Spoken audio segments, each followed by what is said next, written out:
Ceux qui me connaissent savent que je suis passionné de livres et de lecture rapide.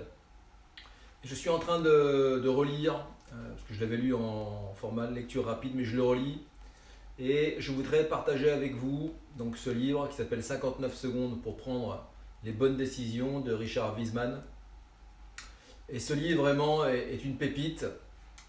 Il parle, alors il y a plusieurs chapitres qui sont abordés dans ce livre. Ça parle de beaucoup de choses, de la vie en général, ça parle du développement personnel. Donc ça parle de créativité, de séduction, de stress, de couple, de décision bien sûr, parce que c'est le titre du livre. Ça parle des enfants et de personnalité. Voilà. Donc c'est bourré d'astuces, c'est très concret et surtout c'est basé sur des études scientifiques. Voilà. Donc c'est ce qui m'intéressait vraiment.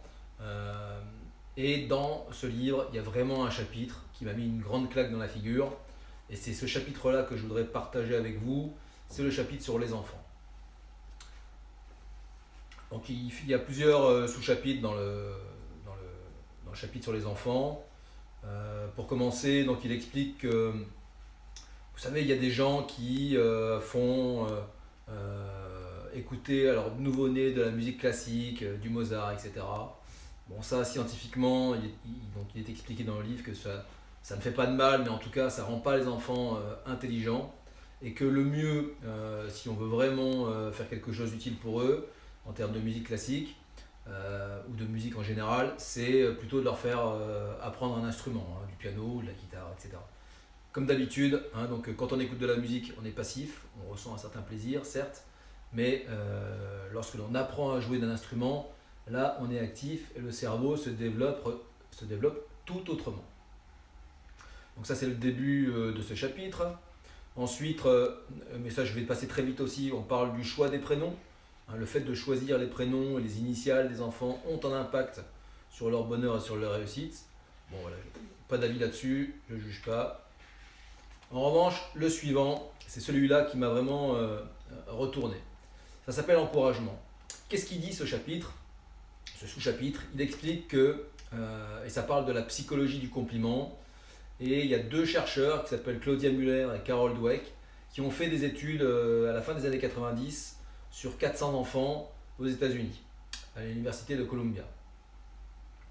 Donc le titre, ça s'appelle Encouragement. Moi, je lui ai remis un sous-titre qui est le suivant, c'est pourquoi les compliments sont-ils contre-productifs? Pourquoi les compliments sont-ils contre-productifs? Oui, vous entendez bien.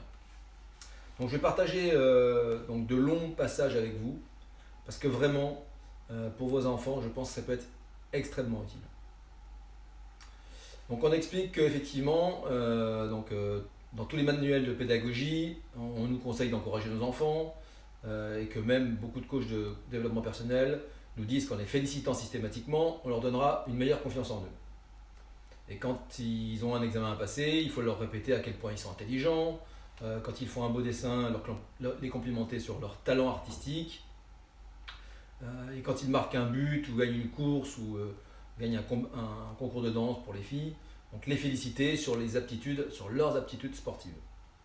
Et qu'en se focalisant sur ces petites victoires, eh bien, on neutralise un peu leur complexe. Alors cette théorie, ils expliquent que cette théorie est certes flatteuse pour les enfants, et qu'à force de s'entendre dire qu'ils sont merveilleux, nos enfants, nos bambins, deviendront des adultes heureux et sans complexe. Mais cette vision, ils expliquent que c'est une vision utopique de l'âme humaine qui se heurte à un petit obstacle. En fait, la recherche scientifique suggère, écoutez bien, qu'il est très néfaste de dire à un enfant qu'il est intelligent et talentueux. Et donc à la fin des années 90, lorsque cette étude a été réalisée, ces deux chercheurs, Müller et Dweck, donc, ont mené une vaste étude, une vaste recherche sur près de 400 enfants de 10 à 12 ans, tous milieux sociaux confondus. Et donc ils ont commencé par leur faire des tests, et ces enfants devaient passer un test d'intelligence qui consistait à observer des formes géométriques et à en donner une suite en fait.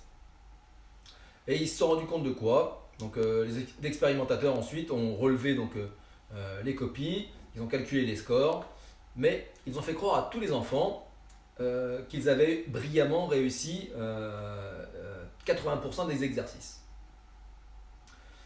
Ensuite, à certains enfants, ils ont dit que c'était la preuve de leur intelligence hors du commun. Et aux autres, ils n'ont fait aucun commentaire, pas de commentaire. Donc, une part, on leur dit ils ont eu de bons résultats parce qu'ils ont eu une intelligence hors du commun, et aux autres, ils ont eu des bons résultats, mais on ne leur dit rien, pas de commentaire. Et d'après les coachs de développement personnel, je parle toujours trop vite, un petit compliment suffit à produire un impact extraordinaire. C'est vrai, on le sait que pour nos enfants, les compliments, ça ne peut pas faire de mal. Et nous allons voir à quel point les résultats leur donnent raison, sauf que ce n'est pas tout à fait dans le sens prévu. Donc dans un deuxième temps de la recherche, les deux scientifiques ont proposé aux enfants de choisir entre deux exercices. L'un était ardu et ils risquaient d'échouer à cet exercice, et ils auraient au moins relevé le défi et appris des choses. Et sur l'autre partie du groupe, l'exercice était beaucoup plus simple et ils le réussissaient haut la main, mais ce ne serait pas très instructif pour eux. Et bien, vous savez quoi? Environ 65% des enfants qui avaient été félicités pour leur intelligence, ont choisi l'exercice facile, contre 45% pour les autres. Les enfants complimentés, on peut en déduire quoi? Que les enfants complimentés évitaient de se remettre en question et optaient pour la solution de facilité. Ce constat est guère en faveur de la pédagogie du compliment, mais le reste et le pire est encore à venir. Les chercheurs ont ensuite proposé d'autres exercices aux enfants. Et cette fois-ci, les énigmes étaient bien plus difficiles et la plupart des enfants n'ont pas réussi à les résoudre. On leur a alors demandé s'ils avaient bien aimé ces devinettes et s'ils continueraient à y réfléchir le soir en rentrant chez eux. Et on s'est rendu compte de quoi? Que sur les deux groupes, ils ont réagi très différemment une fois de plus, que contrairement à leurs petits camarades, les enfants qui avaient été complimentés n'avaient pas pris plaisir à ces devinettes et n'avaient aucune envie de les poursuivre en rentrant à la maison. La dernière étape de l'expérience n'a fait qu'enfoncer le clou. Les psychologues ont présenté un dernier test aux enfants, tout aussi facile que le premier en fait. Au début de l'expérience, tous les enfants avaient obtenu un score à peu près équivalent, mais cette fois-ci, les performances allaient être très inégales. Les résultats étaient exactement l'inverse de ce que les coachs en développement personnel auraient anticipé. Les enfants complimentés pour leur intelligence ont obtenu un score nettement inférieur à celui de leurs camarades. Donc voilà, ça c'est le constat. Mais alors pourquoi les compliments sont-ils contre-productifs? Donc c'est ce qu'explique ensuite Richard Wiseman par rapport à cette étude menée par ces deux scientifiques. Donc il y a plusieurs explications à ça. La première, c'est qu'un enfant qui s'entend dire qu'il est intelligent sera peut-être flatté, ça c'est sûr, c'est pas désagréable, y compris pour les adultes. En revanche, il aura peur de l'échec et évitera de se remettre en question. Par ailleurs, il s'imaginera qu'il n'a pas besoin de faire beaucoup d'efforts pour réussir. Il sera moins motivé et risquera d'avoir une mauvaise note, ce qui le découragera encore plus. Il en conclura qu'il n'est pas aussi intelligent qu'on le dit. Donc ne sous-estimons pas l'impact psychologique des mauvaises notes. Alors les félicitations sont-elles pour autant nuisibles? Bien sûr que non. Mais au lieu de féliciter, c'est ce qu'on va voir, les enfants pour leur talent, on va les féliciter pour autre chose. Jusqu'à présent, j'ai décrit les résultats de seulement 2 des 3 groupes d'enfants impliqués dans l'expérience de Müller et Dweck. Le troisième groupe, lui, qu'est-ce qu'on lui a réservé? Eh bien, en fait, les psychologues les ont félicités pour leurs efforts et non pour leur talent. Et qu'est-ce qui s'est passé? Ces enfants ont manifesté un comportement très différent des 2 autres groupes. Quand ils ont eu à choisir entre un exercice ardu et un exercice simple, seulement 10%, donc une très faible minorité, seulement 10% de ces enfants ont opté pour la solution de facilité.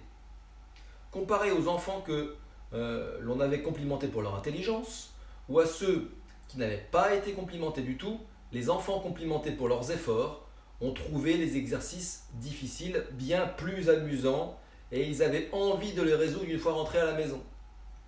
Enfin, Quand on leur a présenté une série d'exercices faciles à la fin de l'expérience, ils ont obtenu un bien meilleur score qu'au début.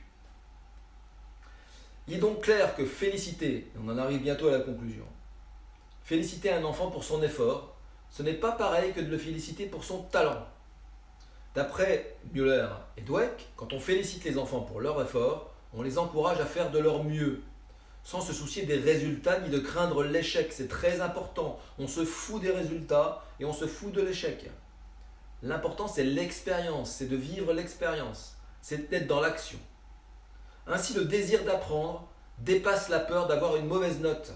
C'est extrêmement puissant, ça. Et il n'hésite pas à choisir l'exercice le plus difficile. Alors qu'aujourd'hui, on est dans une société où enfants et adultes, qu'est-ce qu'on fait? On recherche la solution de facilité, la gratification immédiate. Eh bien, ces enfants, à qui on a valorisé chez eux le goût de l'effort, ils choisissent l'exercice le plus difficile. Est-ce que ce n'est pas un super outil et un meilleur départ pour partir dans la vie, ça? Et ces enfants sont plus motivés et ont plus de chances de réussir. En cas d'échec, ils attribueront leur mauvaise note à un manque d'effort et non à un manque d'intelligence. En conclusion, donc l'expérience de ces deux scientifiques, Claudia Müller et Dweck, concerne plus particulièrement des collégiens, c'est vrai, donc de 10 à 12 ans. Mais d'autres études sont arrivées aux mêmes conclusions auprès de jeunes enfants ou d'adolescents.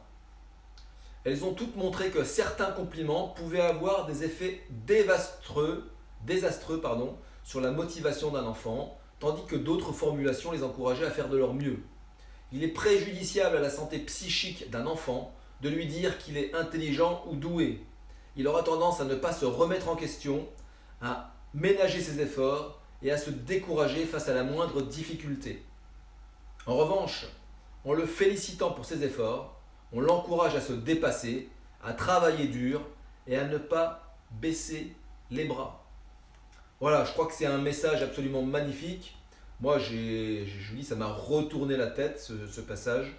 En conclusion, si on devait faire une petite formule, c'est E supérieur à T. L'effort est supérieur au talent, mes amis. Donc j'espère que vous avez aimé ce petit passage sur les enfants. Je vous conseille vraiment ce livre qui est bourré de détails et de conseils, un peu du même genre, mais sur tous les sujets que je vous ai cités au début. Profitez du confinement pour relire ou lire les bouquins que vous avez à la maison et arrêtez de regarder Netflix. Ça, c'est vraiment le conseil de base, entre guillemets. Parce que le temps, c'est la seule chose que vous ne pouvez pas ni vendre ni acheter. Donc profitez-en, mettez-le à profit pour faire des choses positives. Utilisez-le, ce temps, c'est un cadeau. Voilà, je vous embrasse, je vous aime. À très bientôt, bon confinement. Prenez soin de vous et restez confinés.